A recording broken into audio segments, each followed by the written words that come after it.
Your honour, मैं inspector वागले इस case की छानबीन मैं कर रहा हूं। अदालत से इस केस के बारे में कुछ कहने की इजाजत चाहता हूं। इजाजत है। Thank you sir.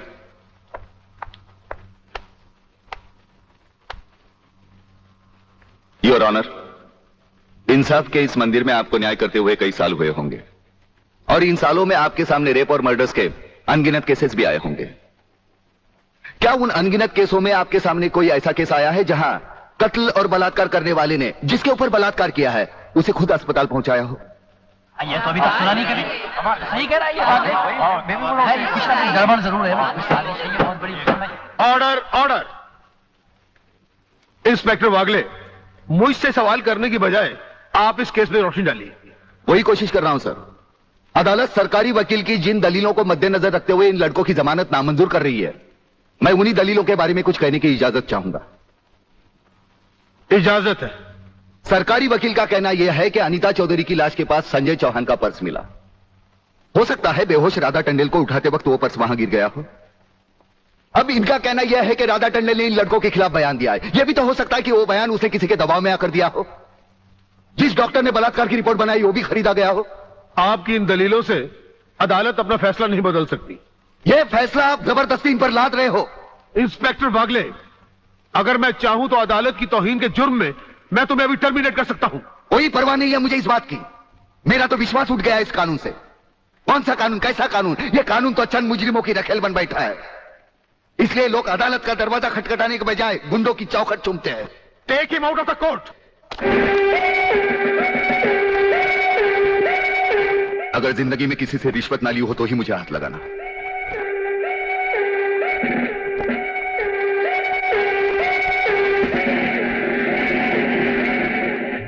इन्हें गिने भुक्कड़ लोगों की वजह से अदालत शतरंज की बिसात बन गई है, जहां कोई भी आकर कानून से खेल सकता है।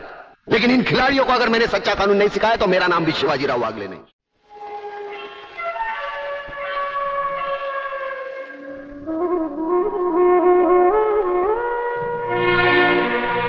नहीं यार, इस तरह तो हिम्मत हार के हम बिना फांसी के ही मर जाएंगे।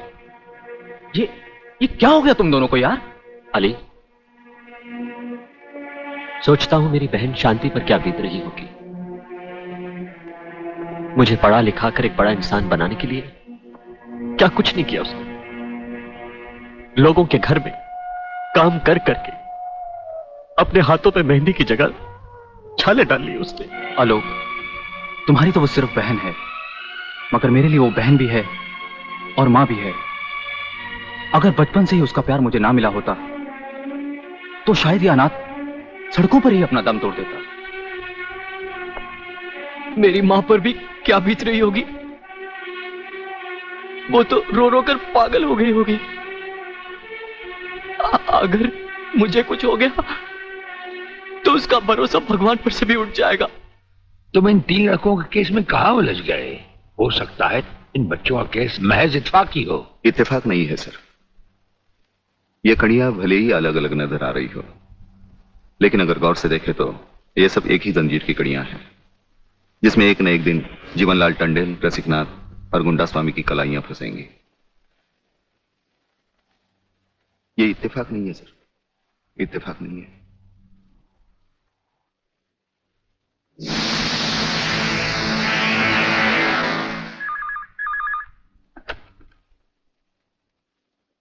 हेलो सर, मैं तुम्हारी आवाज अच्छी तरह पहचानता हूं जेलर। तुम वहां से कुछ नहीं बोलोगे, सिर्फ सुनो, क्योंकि जब से तुम्हारी जेल में सूर्यदेव सिंह आया है तुम्हारी दीवारों के भी कान हो गए हैं। मुझे वागले और उसकी मीटिंग का पता चल चुका है। वो 3 लौंडों के केस की सीढ़ी बनाकर मुझ तक पहुंचे। उसके पहले उसकी सीढ़ी के हर डंडे को काट कर फेंक दूंगा मैं। सुनो जी। मुन्ना और उसके खतरनाक खूनी साथियों को आज रात को पुलिस की वर्दी में जेल से बाहर निकाल दो और उनको समझा दो पुलिस स्टेशन जाकर उन तीनों लड़कों का बिल आत्महत्या के नाम पर फाड़ दें।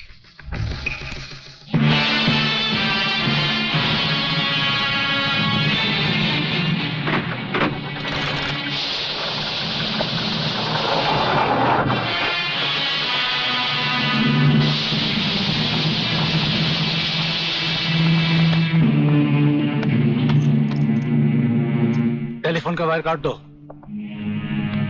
अब इसे बांध दो।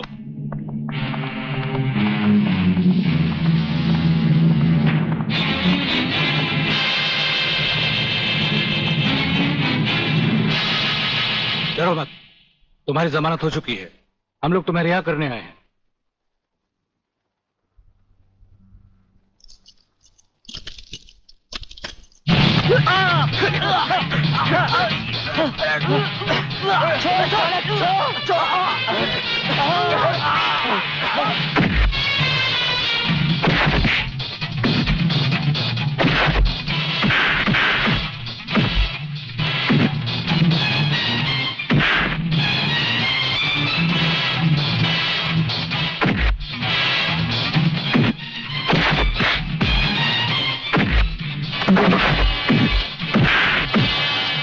छोड़ना मत संजू।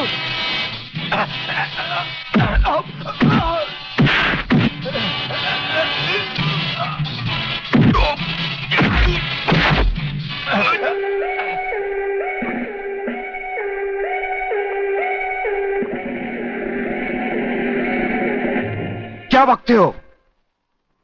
किसने बताया तुम्हें?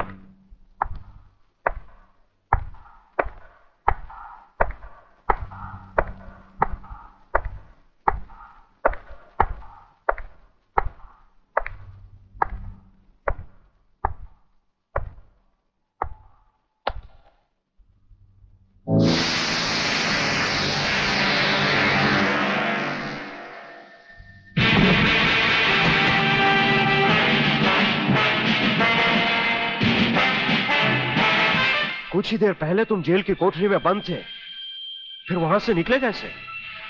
और अपने ये कपड़े पहनकर यहां किसके हुक्म से आए? हम अपने हुक्म के खुद मालिक हैं। हम अपने हुक्म से ही अंदर आए थे और अपने ही हुक्म से बाहर चले जाएंगे। तुमसे अच्छी तरह मिल लेने के बाद। तुम्हें अच्छी तरह मालूम होना चाहिए कि तुम किसके सामने बैठे हो। हमें मालूम है, इसीलिए तो जूते तुम्हारे मुंह के सामने रखे हैं। तुम जैसे गद्दारों से हम नहीं, हमारे जूते ही मुंह लगाते हैं। सूर्यदेव सिंह! ब्रिगेडियर सूर्यदेव सिंह, भूल कैसे गए? हम आज भी ब्रिगेडियर हैं, कल भी ब्रिगेडियर थे। जेल में आना तो एक नाटक था तुम जैसे मुजरिम तक पहुंचने के लिए। और ये रहे तुम्हारे काम के कागज। ये हमारा रिहाई का ऑर्डर और ये है तुम्हारी गिरफ्तारी का वारंट।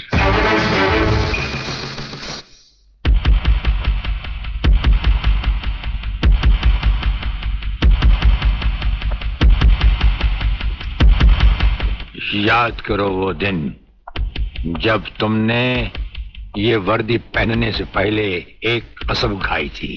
याद करो। हम कसम खाते हैं कि हम पूरी ईमानदारी और वफादारी से देश और कानून की रक्षा करेंगे।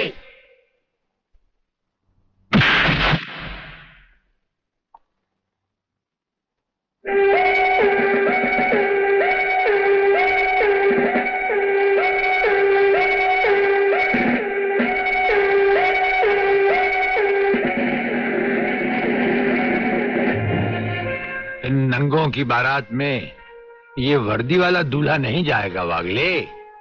इसके भी कपड़े उतार डालो।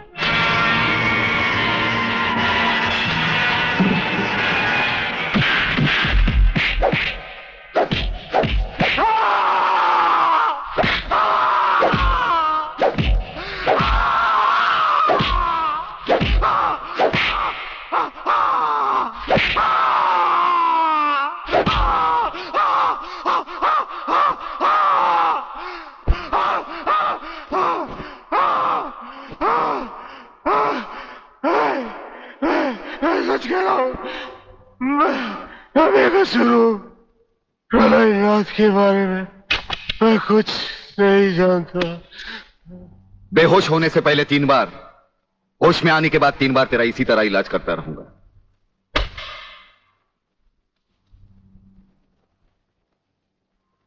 साथियों, तुम लोगों को शायद यह मालूम नहीं ये प्राइवेट और इमरजेंसी मीटिंग मैंने क्यों बुलवाई। इसलिए कि सूर्यदेव सिंह जेल से छूट चुका है और अब वो खतरा बनकर हम सबके सर पर मंडरा रहा है। मगर 1 साल से पहले वो छूट कैसे गया? उसका जेल जाना एक नाटक था कादर। उसने जेलर और हमारे चारों खूंखार कातिलों को गिरफ्तार करके किसी ऐसी जगह छुपा दिया है कि जिसके बारे में पुलिस डिपार्टमेंट को तो क्या, मुझे भी मालूम नहीं। जीवनलाल, मेरे 4-5 आदमियों को गिरफ्तार करके अगर वो मुझ तक पहुंचने का ख्वाब देख रहा है तो उसका ये ख्वाब मैं कभी भी पूरा नहीं होने दूंगा। अब सूर्यदेव सिंह नाम का बिल फाड़ना ही पड़ेगा। अगर मगर कुछ नहीं चलेगा जीवनलाल। अब 15 अगस्त को ज्यादा दिन नहीं है। जानते हो, सूर्यदेव सिंह हमारे लिए बहुत बड़ा चैलेंज है और बड़े से बड़े चैलेंज के साथ टकराने का प्रलयनाथ को शौक है। तुम तुम्हारी मिनिस्ट्री संभालो, सूर्यदेव सिंह को आज से मैं संभालूंगा।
ड्राइवर, गाड़ी को फौरन किसी गटर के ढक्कन पर खड़ा करो।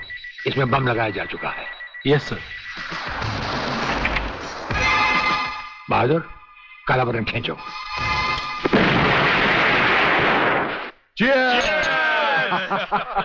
पियो, आज जी भर कर पी लो।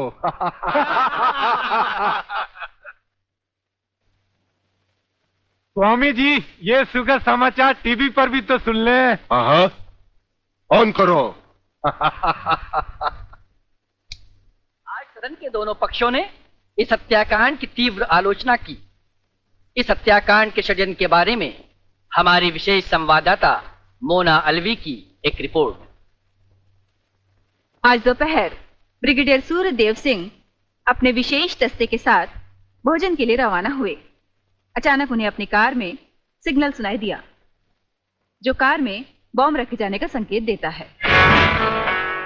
सूर्यदेव सिंह ने अपनी गाड़ी एक गटर के ढक्कन पर रुकवाई और अपने विशेष दस्ते के ब्लैक कमांडो से ये काला बटन खींचने को कहा। इससे गाड़ी के नीचे का हिस्सा साइड में खिसक गया और धमाके से पहले ही ब्रिगेडियर सूर्यदेव सिंह अपने आदमियों के साथ ही भूमिगत हो गए। तो इस तरह उन्होंने अपनी समझदारी और बहादुरी से अपनी और अपने आदमियों की जान बचाई। तो आइए आज हम ब्रिगेडियर सूर्यदेव सिंह से आपका साक्षात्कार कराएंगे।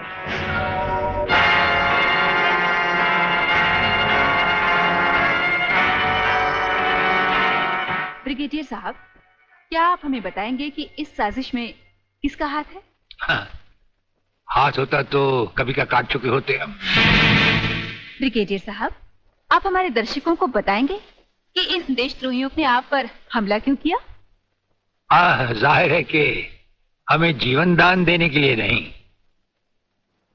हमारी जबान भी हमारी गोली की तरह दुश्मनों से सीधे बात करती है, टीवी पर नहीं।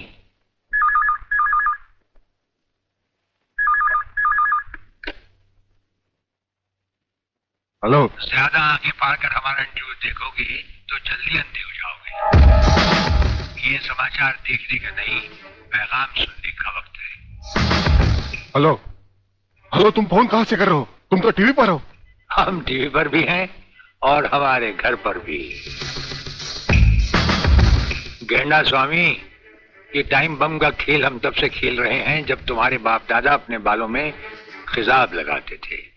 याद रखना, तुमने सिर्फ एक टाइम बम फिट किया था जो हमारा बाल भी बैंका ना कर सका, मगर हमने तुम्हारी मौत के लिए इतने बम तैयार कर रखे हैं जो तुम्हें तो क्या, तुम्हारे पालतू कुत्तों को भी बचने का टाइम नहीं देंगे।